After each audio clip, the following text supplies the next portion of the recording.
গত ১ মাস যাবৎ চলে আসছিল নারায়ণগঞ্জের বৃক্ষ মেলা। আর এতে অংশগ্রহণ করেছিল বিভিন্ন নার্সারি মালিকরা। মূলত নারায়ণগঞ্জ নার্সারি মালিক সমিতি এই উদ্যোগটি নিয়েছিলেন, আর এর বাস্তবায়ন করেছেন জেলা প্রশাসক ও জেলা বন বিভাগ। টানা ১ মাস পরে শেষ হতে যাচ্ছে নারায়ণগঞ্জ চাষা টাউন হল এলাকার এই বৃক্ষ মেলা। মেলায় উঠেছে নানান প্রজাতির গাছ, আর এতে করে স্বাচ্ছন্দ্য মতো কিনে নিয়েছেন বৃক্ষপ্রেমীরা।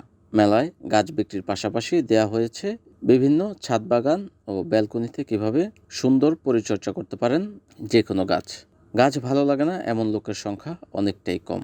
তবে মাসব্যাপী এই বৃক্ষ মেলার সমাপ্তি ঘটছে, একেবারে শেষের দিকে চলে এসেছে এই মেলা, এমনটাই জানিয়েছেন আয়োজকরা।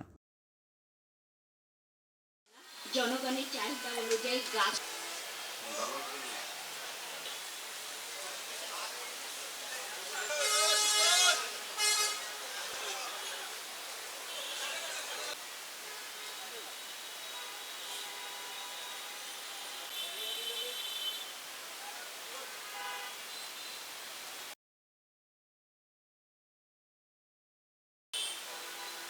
NN TV, Narayanganj.